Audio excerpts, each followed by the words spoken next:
Hi, I'm Edgar from Edgar's Woodworking, and today I wanted to tell you a little bit about my table saw setup and takeoff table and workbench that I carry around with me to the job sites. It's snowing outside today, as you can see in the window here, and so I thought it would be a good day to be inside, and so I set this up in here to just show you how it all goes together and what I came up with. This is my table saw setup, also my workbench and takeoff table all in one, and it folds all up and can be stored fairly easily. It also can be transported quite easily in back of a pickup truck. It is a setup that works quite well on a job site and also in a small garage or shop such as this one that is here. The horses I use are just basic folding horses, and just unfold them, and the board at the bottom has a couple of pieces that are nailed and glued onto the sides like that, and then it just sits inside here and keeps it from spreading, and it makes a pretty sturdy horse. So the tabletop just sits on the horses in that way, and I store some screws in here, which are some star screws, construction screws, and I just use those and put a screw in to each corner of the table.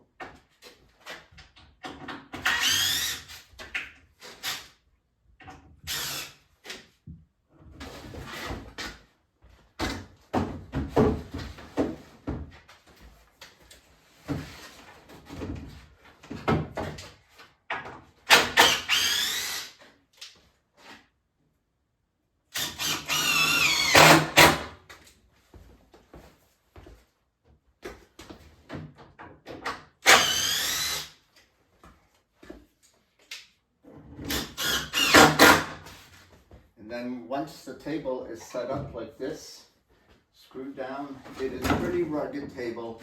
As you can see, it's a pretty good work surface. This table is 4 feet by 8 feet. I started out by originally building a Ron Paulk table, and you can see his tables on his website, but his table, I found it was too heavy to carry around and a little bit too clumsy. And so I adapted some of his ideas and made this tabletop. It still has the drill holes here for the clamps, but I just used some 1-inch pine boards for the bottom for my supports and 1/2-inch plywood for the top. The bottom side of these tables is a piece of full 1-inch stock, so it would be cut out of a 5/4 piece that is about 2.5 inches wide, and then glued onto the 1/2-inch plywood top. And you can see these are the holes that are drilled out. They're about 1 foot apart, and they are 6 inches in from the edges, and those are 1.25-inch holes to take those Bessie clamps. So this is my DeWalt table saw, which I carry around with me to the job sites, and I just set it on this table which I built, which happens to be the right height for the saw, so that when I set it here, everything works quite nicely for a takeoff table. I just used some spring clamps to hold the table saw to the table. They are quick and easy, and they seem to do the job and hold the table saw there for what I need. I usually take the fence off and the guard off to transport my table saw. So once I have my fence on and I put my guard back on the saw, I am ready to go.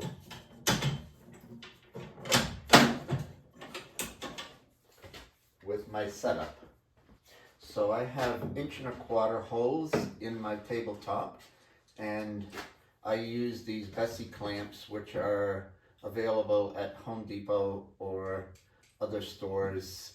They're readily available, they're inexpensive, and they just fit in like that, and I can clamp my stock down wherever I want to on the table.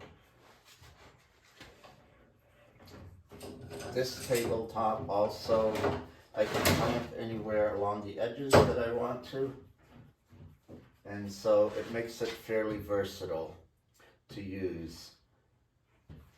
So unless I am ripping some large stock, I can work off of both sides of this table and still be able to run a piece through the center of the table. If I'm only going to be working on one side of this table, I can push my table saw over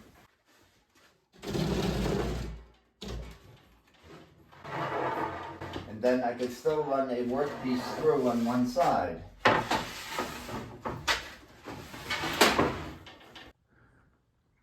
This is inside of a small garage. My main space inside here is about 10 feet by 24 feet. And as you can see, I have plenty of space to walk around the table. And I still have space to go on the other side and run an 8-foot board through the table saw. I could actually run a piece of plywood through here. So I hope you enjoyed watching my video, and if you did, and if you learned something from it, please give me a thumbs up, subscribe, and ring the notification bell.